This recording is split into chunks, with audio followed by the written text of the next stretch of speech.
We've all got one. Tucked behind the desk, above the tool bench, hanging in the hallway. Maybe it was taken in the summer of '62 or during the harvest of '75. Could have been the local co-op with a camera plane, or your granddad riding shotgun on a sprayer pass. At Beck's, we've got a few of our own. It doesn't matter if you farm 40 acres or 4,000, it's yours. It's where you raised your kids, fixed what broke, and prayed for rain. Some farms stretch for miles. Some fit neat between the tree lines.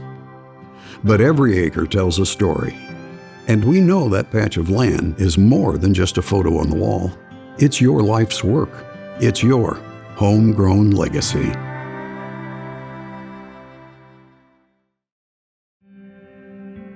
I was just a farm kid. I went to school, I worked on the farm. We started at 420 acres, and in Berkeley we bought a farm next door here for 160 acres. That's kind of how we got started in the early days.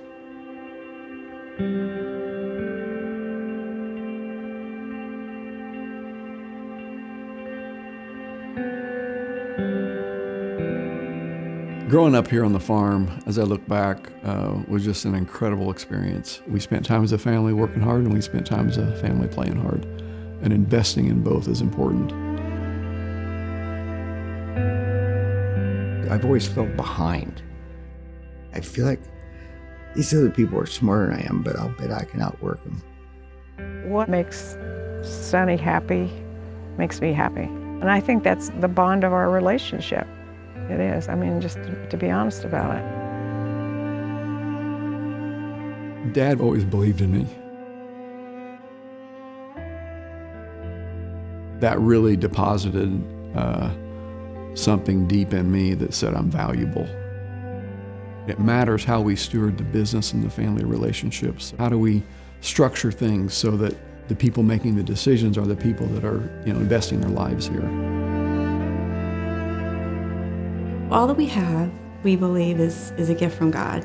This business isn't ours, it belongs to Him.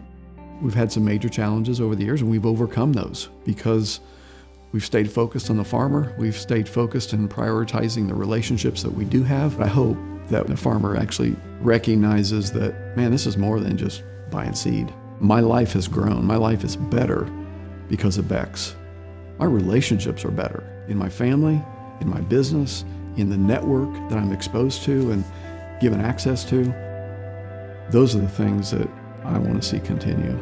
Our family's been able to continue the legacy that my grandparents started. I just feel very thankful that I've been able to be a part of the family that's in this business. Helping farmers succeed. It all comes back to that. Even today, that's what we do. I hope that's always selling seed. But if it isn't, our goal is helping others.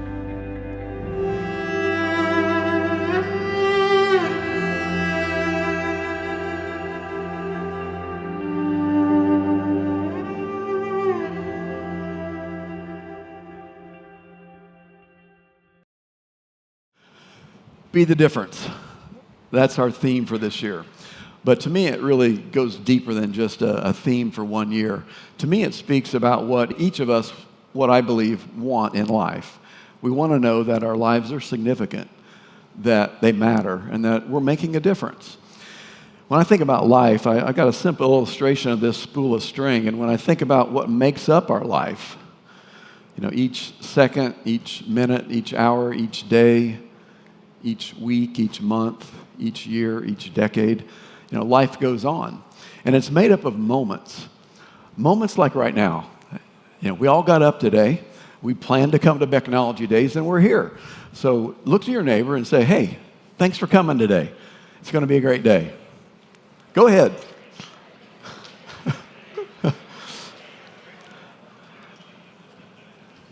So those moments are ones that we plan for.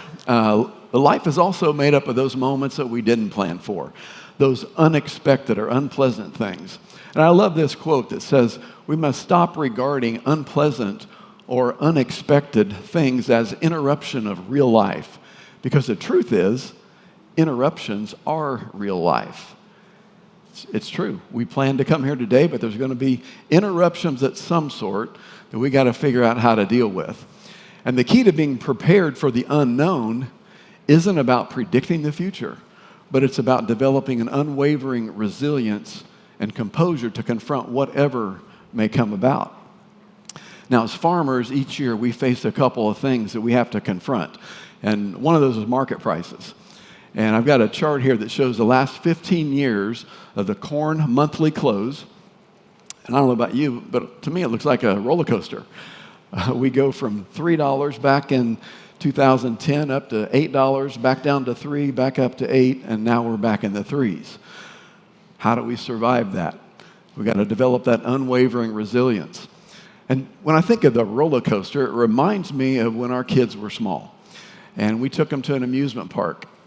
And I remember our third son, Jason, was pretty young.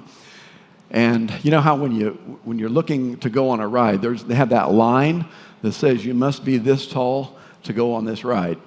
And so we come up there, and Jason might have been that tall if he was standing on his tiptoes, but we got him on the ride, and we get buckled in, we get sat down, and we start the incline, okay? You all know the feeling, right? The click, click, click, click as you start the incline, and then you start the crest over the top, and that feeling as you start to go over, and then all of a sudden it's like the bottom drops out. And it was a thrill. I mean, I had a smile on my face, but Jason was terrified. Jason was screaming, and as a dad, I felt awful. It's like in that moment, I was like, all I could do was put my arm around him and say, Jason, I'm right here. It's going to be okay. I'm right here. It's going to be okay.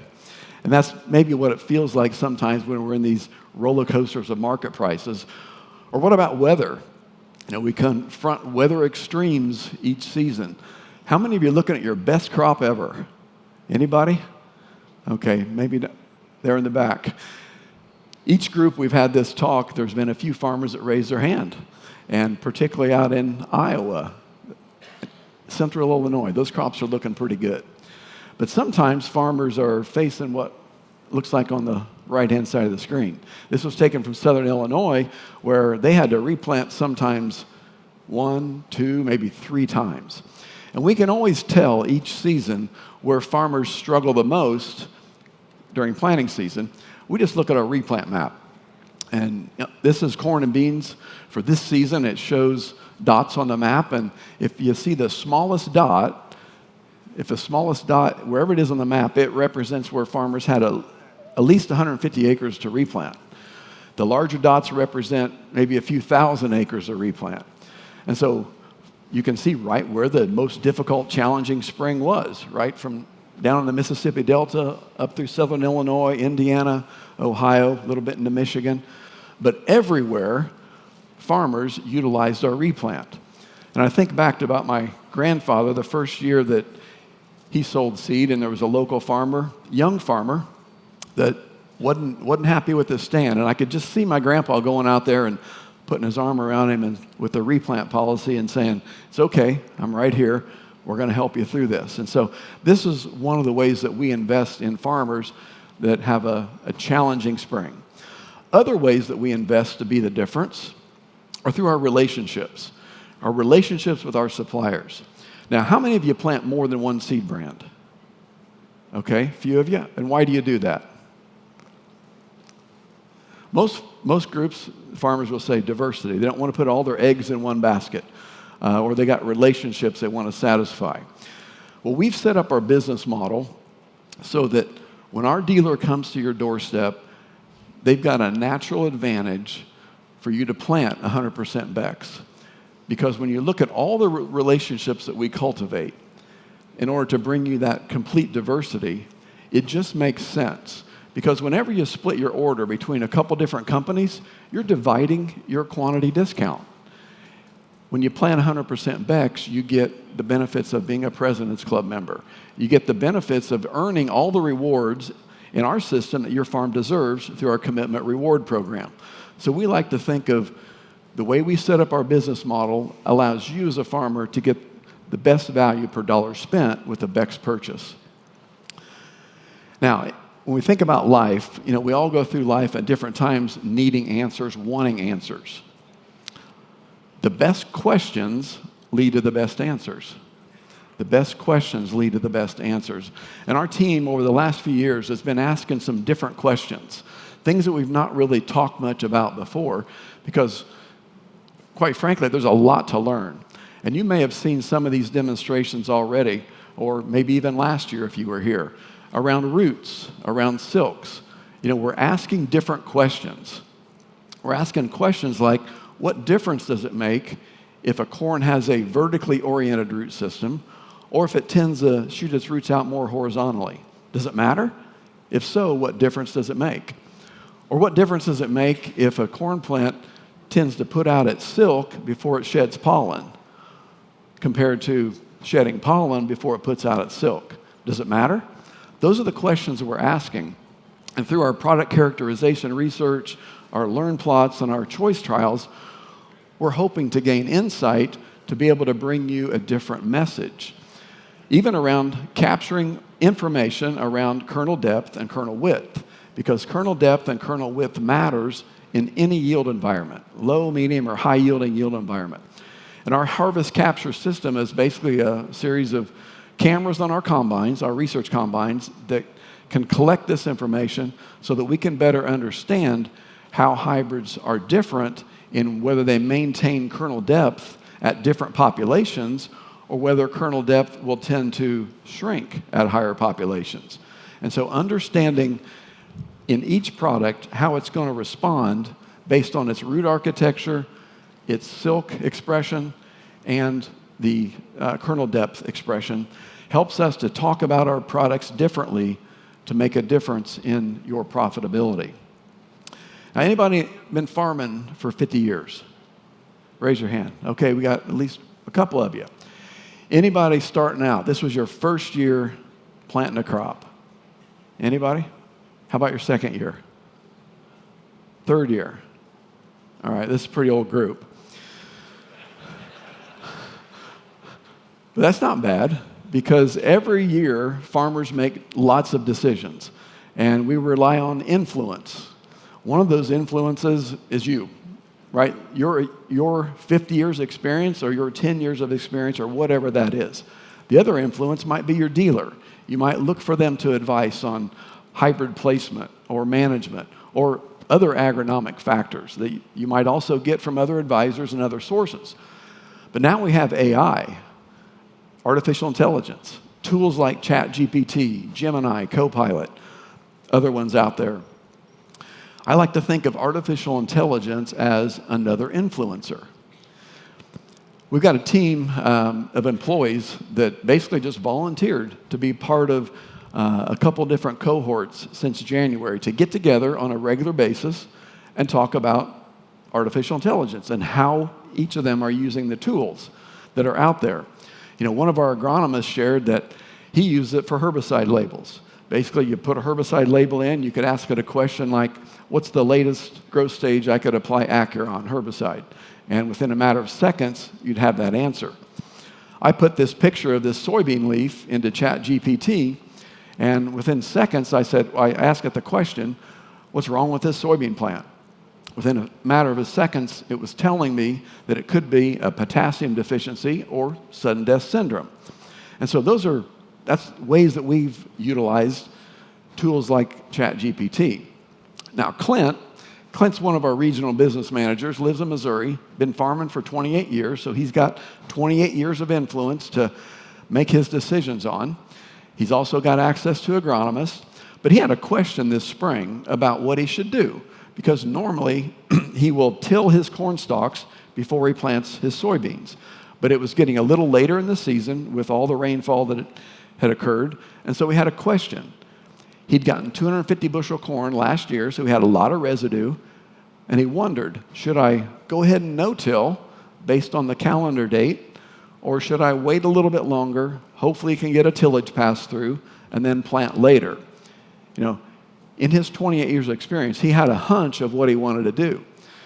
But he also asked Chat GPT. He put this question into Chat GPT, And within a matter of seconds, Chat GPT was going out to this world of access to information and starting to formulate an answer, a response to considerations if he was going to no-till or considerations if he was going to till. And then finally, it came up with a recommendation here at the bottom. Now, I know this is small print, so I've really just summarized it here on this slide. And what Chat GPT's influence was, its answer was, if the soil's fit, the planter's ready, and the weather's turning favorable, go ahead and save the tillage pass and plant no-till. So that was its influence. Now, in all of this, keep in mind that your experience, your dealer's advice, or your other sources, or Chat GPT is never going to be right 100% of the time. But it's a tool that you can use to influence your decisions, to maybe cause you to think about things that you didn't consider. All right, now I want to put you in the driver's seat. Imagine you're in your pickup truck driving down a country road, and you see one of your fields on your left or on your right, and you've got a question. Watch this video, watch what Jim does, and imagine if you could see yourself in this position. Tell me planting date on Anthony East and Anthony West. Good morning, Jim. Anthony East was planted on April 28th, as was Anthony West. Same planting date. What hybrid is on Anthony East and Anthony West? Anthony East is 60-64. Anthony West is 63-74. Okay, got a lot of difference here. Were there any differences in nitrogen application on East and West? No, Jim. Both fields had 15 pounds of starter, 60 pounds during a burn down spray, and 100 pounds wide dropped prior to BT.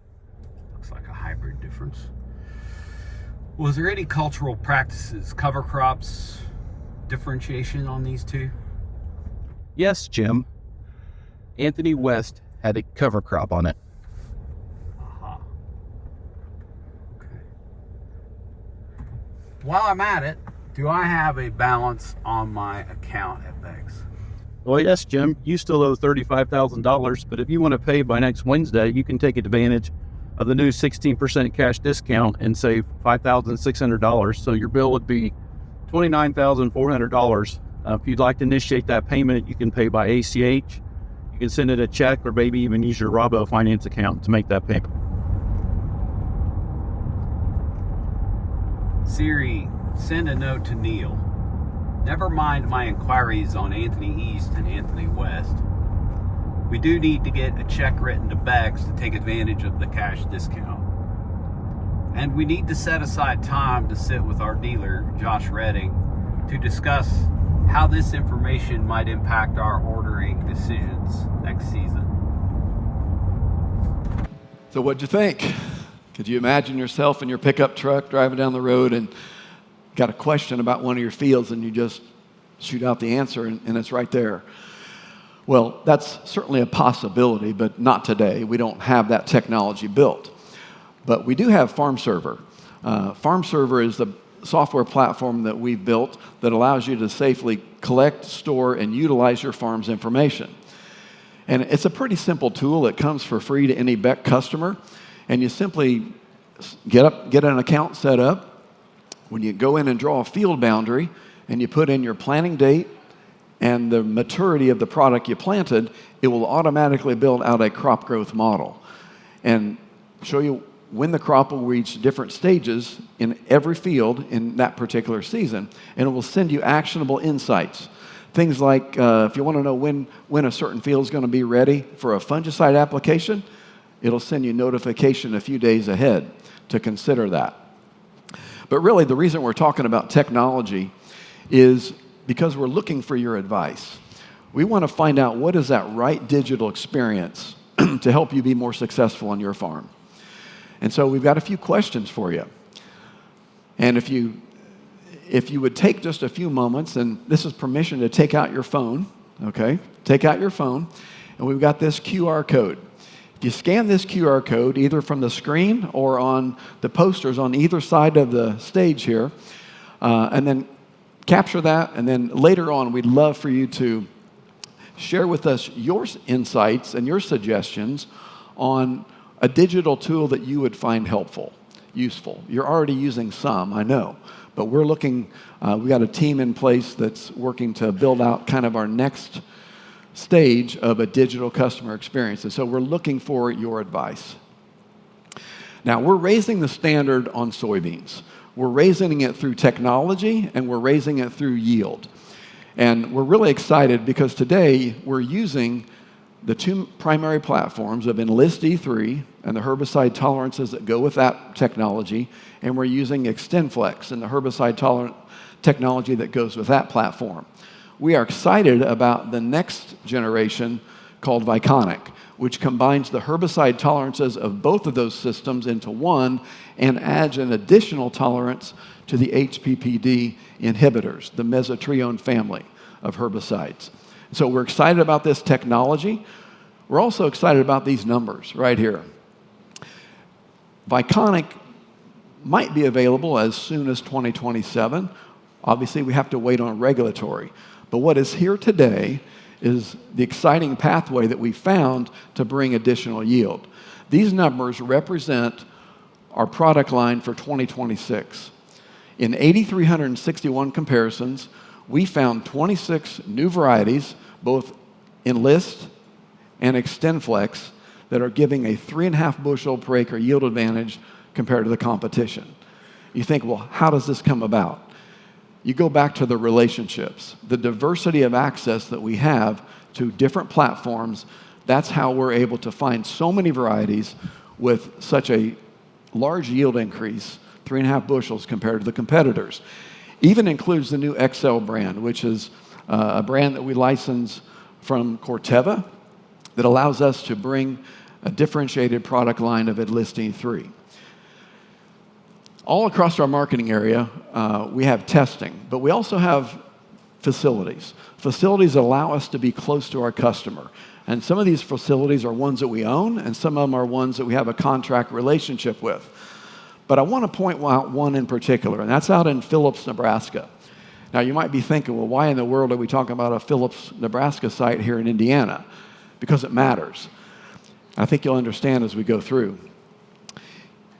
In the spring of last year, a group of us went out to Phillips, Nebraska to meet with a team at Syngenta on a production-related business relationship we had. And we got to see this site. We'd never visited the Phillips site. And as we were walking around and getting a tour, all of us on that trip left there that day feeling, wow, if we could have a facility like this someday in the West, it would really make a difference. It's a 1 million unit capacity facility, so it would really set us up for the future. But we also went away thinking, man, this would be, we didn't know what the price tag would be, but it was a very nice facility, so we thought it'd be pretty high. Well, on June 30th of this year, a team of us went over there because I'm very thankful for the relationship we have with our partners. And when Syngenta had decided that they were going to sell this facility to right-size their capacity, we were their first call. And so we very much appreciate that relationship. And riding around on the back of a golf cart on June 30th, I got a deep sense of appreciation for AI. And I'm not talking about artificial intelligence. I'm talking about the Almighty's influence in our relationships and being able to acquire this facility, which will close on October 31st, will put us in a position to have more capacity in the West, reduces our need to build here in the East so we can have more capacity to support farmers here in Indiana, Ohio, Michigan, and so forth. But riding around, I couldn't help but just feel a deep sense of gratitude that God's providing for us. He's put us in a position to be able to, even though it was an unexpected event, to have this come up for sale. It was a welcome event, and we adjusted some of our CapEx spending, delayed some things in order to be able to acquire this facility, and we're very happy to close on this October 31st. I speak about this in terms of helping set us up for future generations. And I'm very grateful to be part of our business that is in its 5th generation. You might have seen these billboards around the country. Talks about 5 generations in our family business being a strong sign.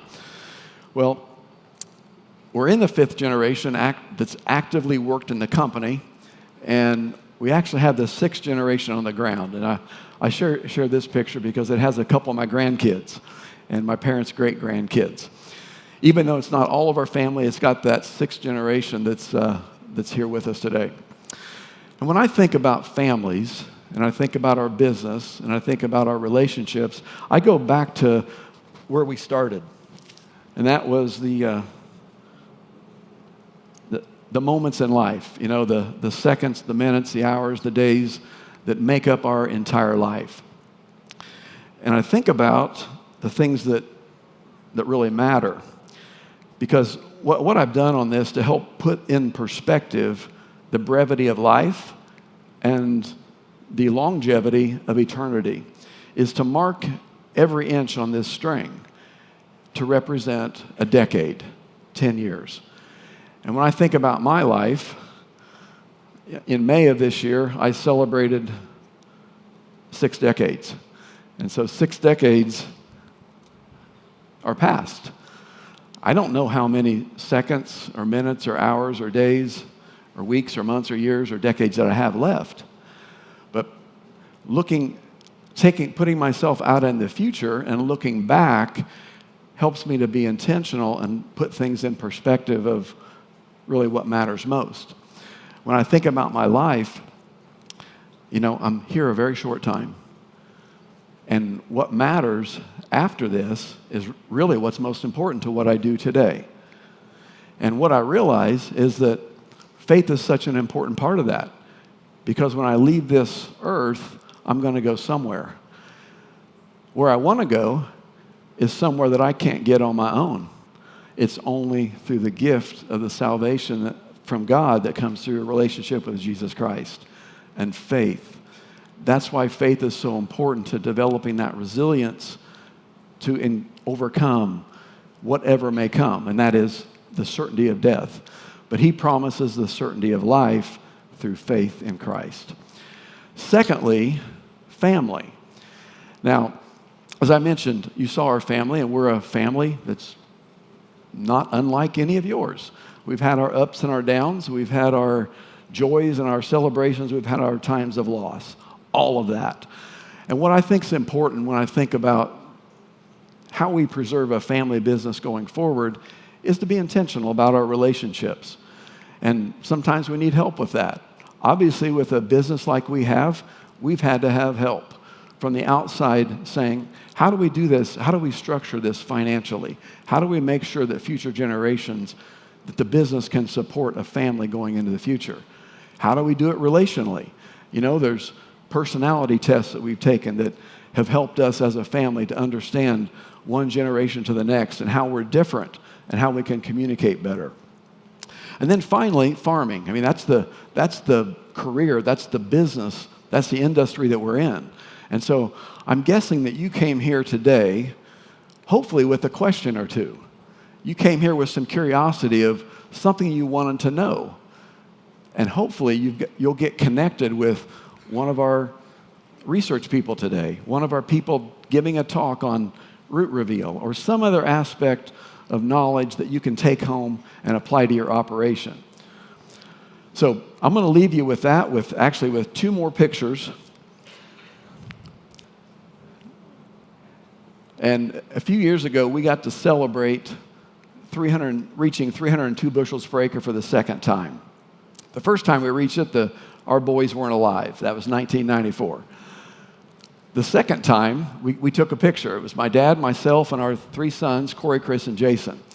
And when we reached 300 bushels per acre, it was a pretty big deal. Now, when I give this talk in Illinois or Iowa, you know, 300 bushel isn't all that big a deal to those guys. But it was to us, so we took a picture. What I didn't know back when we took that picture was that if any of our 3 sons would want to be in the business, if they'd want to come back and work here. But I'm really happy that last year we got to take the picture on the right. And that's my dad, myself, and Corey, Chris, and Jason that all worked somewhere else and then came back here of their own will and desire to be part of this family business. So you're going to get to hear from Corey today. But before Corey comes up, we've got one more video I want to share. And that's about another family from here in Indiana, the Rick Roach family from Monticello. And they've got some things to say about how they've handled their family succession. And I think you'll find this very powerful as you think about your own. In agriculture, in our business, we have to be thinking generationally. My dad has already done a fantastic job of handing over the reins.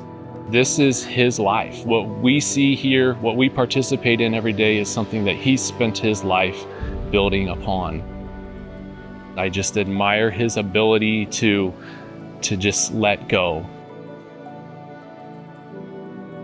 I wanted to be able to transition to the next generation, and my father's in the nursing home.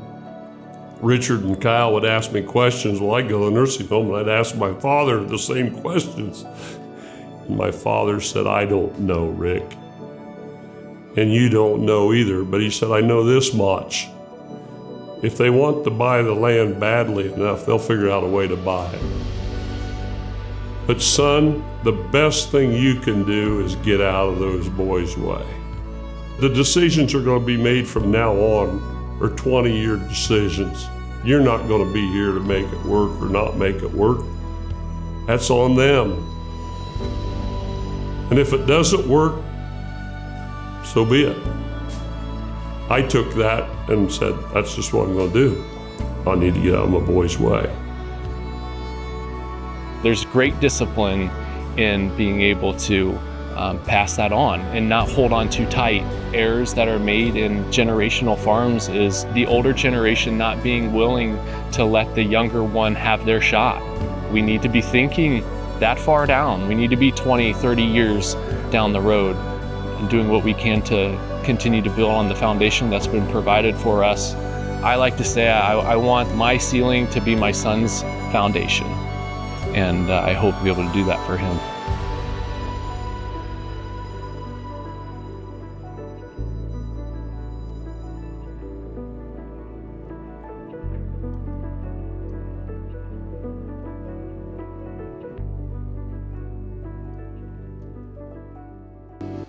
A lot of powerful statements in that video as the Roach family talked about their farm, their relationships, and really their vision for the future. And vision is actually where I want to take us this morning. That's to talk about Beck's vision for the future as we look out a couple of decades. And this really comes at the tail end of my grad school program, which was a dual degree program through Purdue University and Indiana University. And yes, I did put that IU logo upside down. I'm a Boilermaker, so that's just the way things have to be. But this really is a culmination of that grad school program, and really it's a summary of my capstone analysis. And my capstone focused on 4 key things, and the first of which was business trend lines and financial results. Things like market share and growth rate, and identifying some key financial metrics, cost of goods sold, overhead expense, net income, cash generated, just to name a few. So what I did was I took all of these different variables and then I analyzed them and I used those to then help me build out some scenario models. A best case scenario, a worst case scenario, and then something in between, a base case.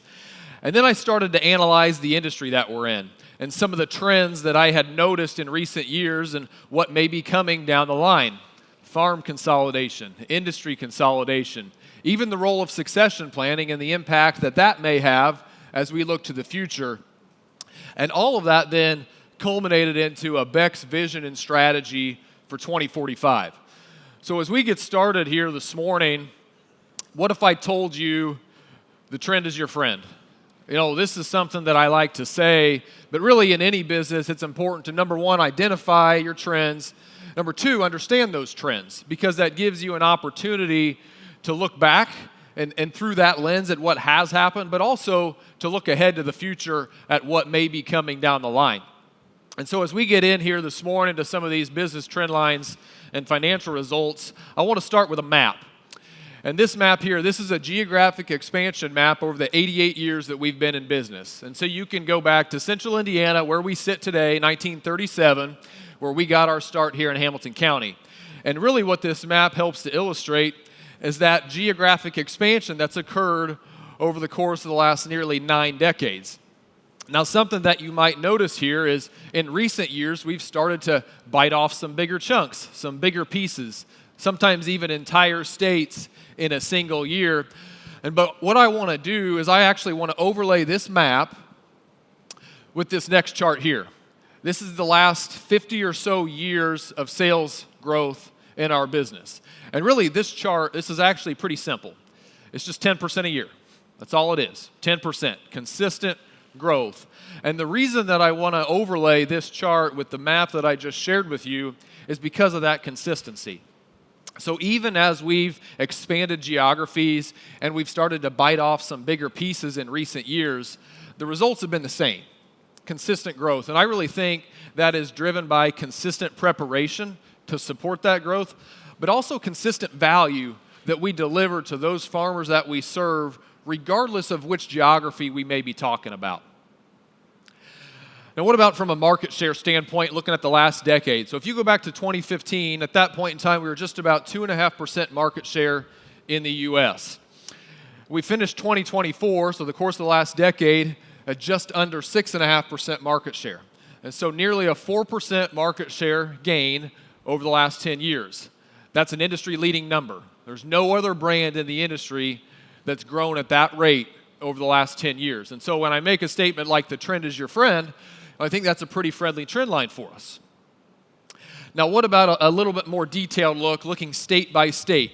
So that's what this chart here illustrates. This is all of the states that we operate in today, and this is corn and soybean acre growth combined over the last 5 years. And there's a little bit of nuance to this data here because we've been operating in some states longer than others, but really the important thing about this chart here is that as you look across, every bar is positive.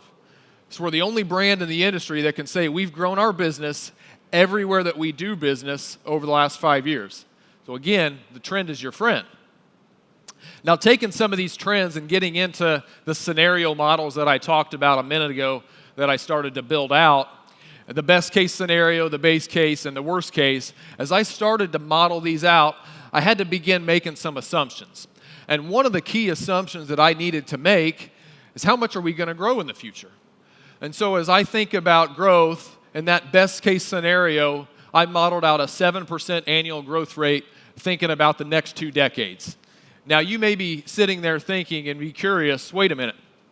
You just showed me 50 years of sales data, sales history that said you've been growing at a 10% clip every year. And now you're saying in the best case scenario, 7% is the number. Why is that? Well, I had to balance a couple things. One is the impact of geographic expansion.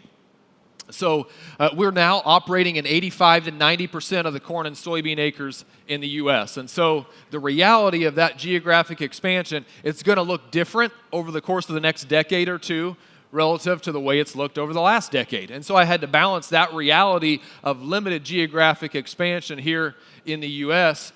with also the reality of the momentum that we're experiencing all across our marketing area, right? I showed you that chart that says we're growing our business everywhere that we operate in. And so it's balancing those two things out, the impact of geographic expansion with also the reality of that positive momentum. And so that's where I settled on that 7% growth rate number. Now, on the flip side, in the worst case scenario, you might also be curious, on your worst day, the worst case, you still think you're going to grow your business. You're that confident. My answer is yes, I am that confident. I'm that confident in the investments that we've made in people and in infrastructure to support that growth. And at the time that I was doing a lot of this analysis, we hadn't yet wrapped up the 2025 sales year. And knowing what I know now, where we finished up in 2025, we're well on our way to where we would need to be in 2045 to make that 1% a reality. Now, what about from a market share standpoint? Some projections there. That best case scenario, again, using that 7% growth rate, By 2045, that would deliver 27% market share, which would make us the #1 seed brand in the US. In the base case scenario, that would put us at about 17% market share at that point in time, which probably puts us at a close second. And then in the worst case scenario, that's about 8% market share. And again, going back to what I know about 2025, we're actually not too far off of that 8% number as it stands today. Now, how about from a total acres standpoint? Today, we sell about 12 million acres worth of corn and soybeans. And so looking at that best case scenario, that's pushing north of 45 million acres of corn and soybeans 20 years from now. That means quadrupling our business in just 2 decades. The base case scenario is just under 30 million acres of corn and soybeans, so more than doubling our business over the next 20 years in that scenario. Now, flipping into some of the financials here, one of the really important things to understand in any business is the relationship between a couple key variables. That's revenue, cost of goods sold, and overhead expense. And that's really what this chart here is helping to illustrate, is that relationship. And so looking at this worst case scenario, really what this is depicting is whatever you're able to generate incrementally from a revenue standpoint, how are you managing your costs? And so in this worst case scenario, this is really a situation where we have some runaway costs. And ultimately what this means is this eats up all of your net income, all of your available capital, and severely limits your ability to grow your business in the future and to make those investments. Now, the base case scenario, this is what any business is looking for and hoping for. This is the ability to generate incremental revenue while at the same time becoming incrementally more efficient in managing your cost of goods sold and your overhead. And really the best case scenario, this is where we would open up a gap and be able to generate significantly more revenue while at the same time getting significantly more efficient in managing our costs. Ultimately, that leads to much more available capital to be able to make long-term investments. Now, speaking of making long-term investments, there's a pretty important factor at play there. That's interest rates. And I'm not going to pretend here, okay? I have no clue what's going to happen with interest rates over the next 20 years, and neither do any of you, all right? But interest rates are important. And so as I thought about that, I had to incorporate interest rates in my models because they do have a role to play in thinking about how we invest for the future. And so my assumption was, in the best case scenario, I settled on a 5% interest rate and thinking about the next 20 years. I think the days of the 2s and 3 percentages that we saw, maybe 5 years ago, we're probably past that. Now we may come back to that at some point, but it certainly won't be the average over the next 20 years. On the flip side, I don't want this to be the case, but I could see a situation where we end up with double-digit interest rates again. I don't want that to be the case, but I think in any case, all of us can recognize, as you think about investing for the future, interest rates have a role to play in that analysis. Now, getting into some industry trends. What if I told you consolidation is going to continue to be a driving force in agriculture in the future as it has in the past? I want to start here with a chart out of Directions Research. And what this chart here illustrates, this is the number of farms that it takes to represent 75% of the ag production value in the U.S. So you go back to 2012, it was about 120,000 farms made up 75% of the ag value. Today, it's 80,000 farms. And they're forecasting that in 2040, it's going to be just 50,000 farms that make up 75% of the ag value. So that's pretty fierce consolidation that's happened over the last 10 to 15 years, and they're forecasting that to continue in the next several years. Now I want to take us to a part of the world where this consolidation has already happened. That's Brazil. I had an opportunity back in May to travel to Brazil and to learn more about the agriculture industry down there, and I brought a couple things back from that trip that I wanted to share with you all. And one of those is the relationship and the difference in farm size here in the U.S. compared to farm size in Brazil. So focus on the right half of this chart and look at the percentage of farms that are larger than 5,000 acres. 35% of Brazilian farms are larger than 5,000 acres. Just 10% of U.S. farms are larger than 5,000 acres. On the flip side, what's the percentage of farms that are less than 1,000 acres? 70% of U.S. farms are less than 1,000 acres. Just 35% of Brazilian farms are less than 1,000 acres. And so I think there's some important notes there for us to pay attention to.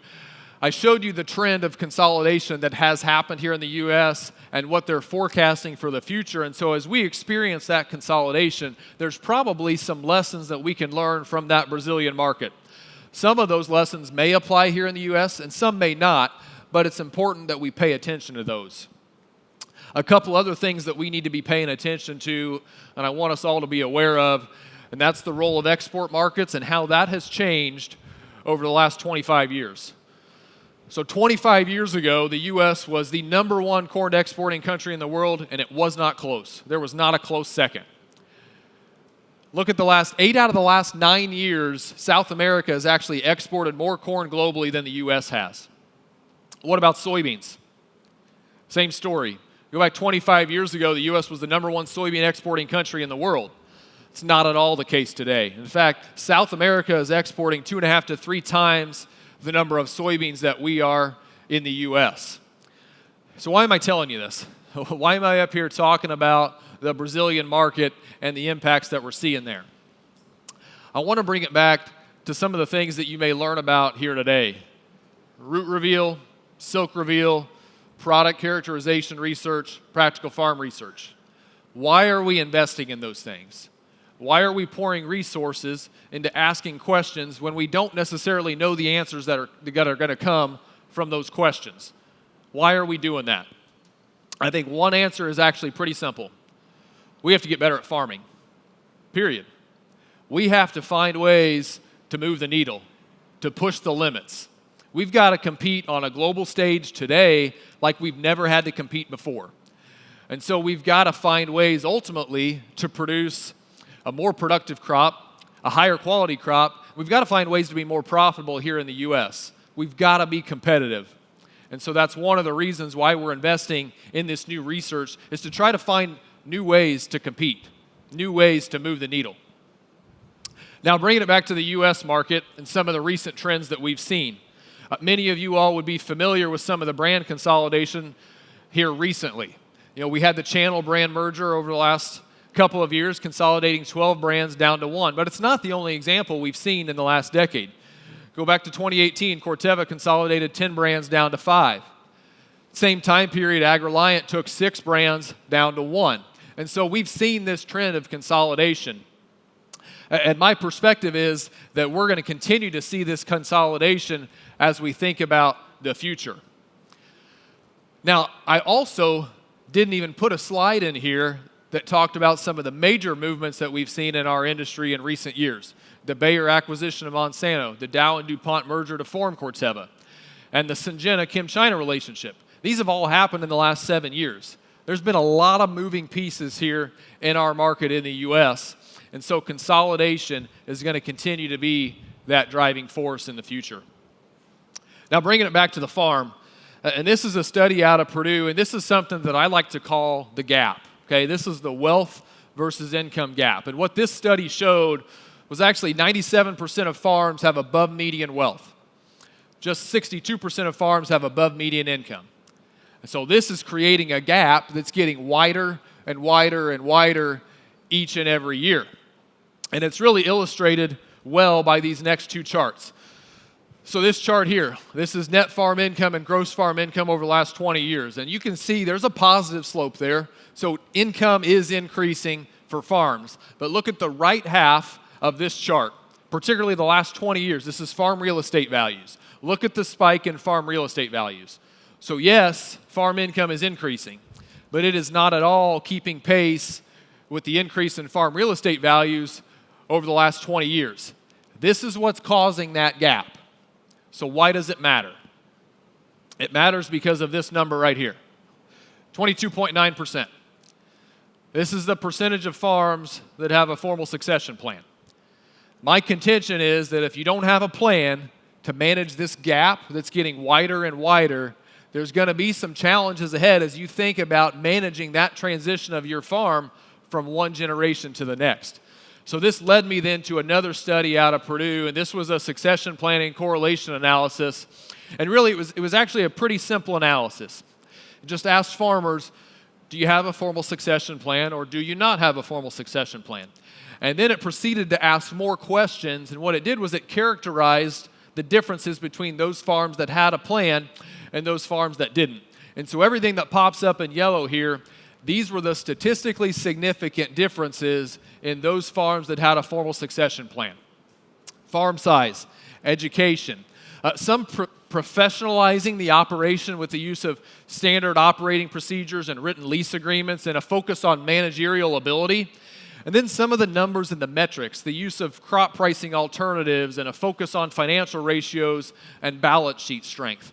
These are some of the characteristics that were differentiators for those farms that had a formal succession plan. And so as I think about all of us in the room and I go back to that gap, ultimately we all need to be seeking different pieces of information, different values that help us manage that gap, the gap that's growing wider and wider between wealth and income as we think about our farms in the future. So we've actually covered quite a bit here in a short amount of time. Business trend lines and financial results. We've talked about scenario models, the best case scenario, the worst case scenario, and something in between. We've even explored the industry, farm consolidation, brand consolidation. We've talked about the role of global export markets and even succession planning. So we've covered quite a bit. But it was at this point in my capstone analysis that I realized I had a problem. I had a big problem. What if I told you everything I just shared with you was wrong? Because it is. It's all wrong. I made a lot of assumptions in there. I probably messed up on the growth rate. I told you I didn't know what was going to happen with interest rates. I may have totally missed something that's going to reshape our industry 10 years from now. So I know I got some things wrong in those models. I know I did. So I had to ask myself the question, what is it that we can't get wrong? What we can't get wrong is who we are.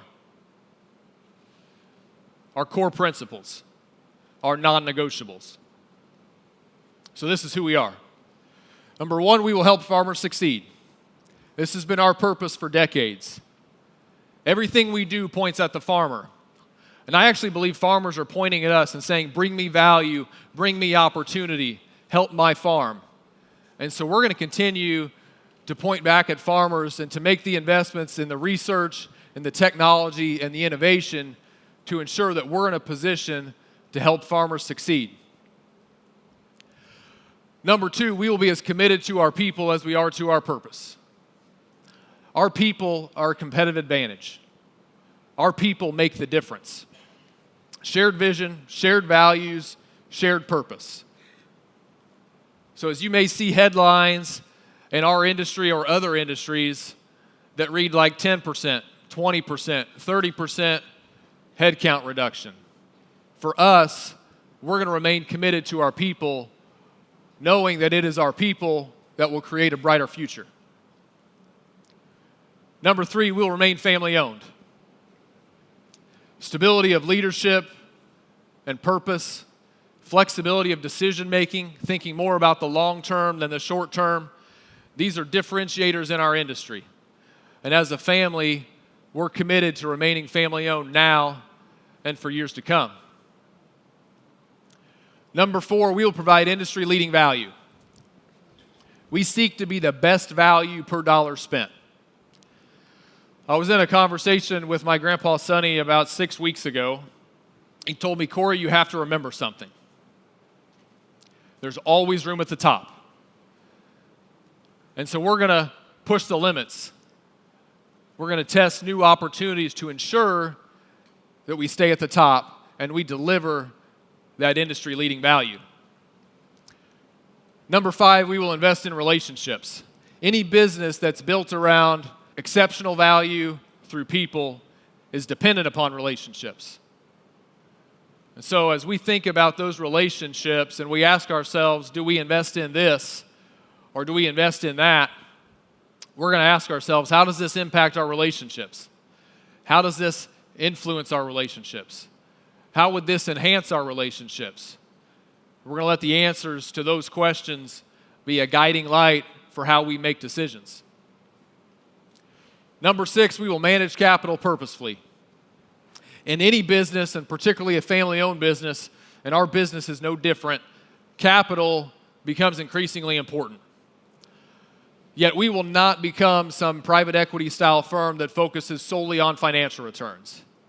Instead, we will eagerly invest dollars in ways that further our mission of helping farmers succeed, even when it may not produce the best financial return. At the same time, we'll seek out opportunities that do provide stronger returns, knowing that those opportunities will bolster our ability to help farmers succeed. Number 7, we will unapologetically acknowledge the Lord's guidance and provision. For 88 years, we've experienced the ups and downs of agriculture. We would not be here without God's love, grace, and faithfulness. But we are here today to honor Him and to serve Him. So as for me and my house, we will serve the Lord. Number 8, we will live generously. We have an opportunity to impact thousands of people. We're going to approach that opportunity with an open hand, with a generous spirit both financially and relationally, and with an unselfish attitude that can produce a trust and a loyalty that we'll all be proud of. Number 9, we will seek new horizons. Any business that's focused on delivering value has a responsibility to seek out that value. So we're going to invest in the new technology, the new innovation, and the new ideas as we look out over the horizon and into the future at what may be possible. Number 10, we will dream big. No eye has seen, no ear has heard, no mind has conceived what God has prepared for those who love Him. It's 1 Corinthians 2:9. Really, there's 2 things that have been fundamental to our business for generations. It's a positive attitude and a strong work ethic. We're going to continue to lean on those 2 things as we chase bigger dreams, believing that the best is yet to come. So this is who we are. These are our core principles. These are our non-negotiables. You know, it's important to understand the industry that you're in, to understand your trend lines as a business, and to think about the future, to build out some scenarios, some models, and to think about what may be coming down the line. That's all important. But what we can't get wrong is who we are. We take care of these things, the rest will take care of itself. So I want to leave you with a challenge this morning. These are our core principles. These are our non-negotiables. What are yours? What are your core principles? What are your non-negotiables? What are the questions that you need to be asking yourself to position your family and your farm to be the difference for generations? Thank you.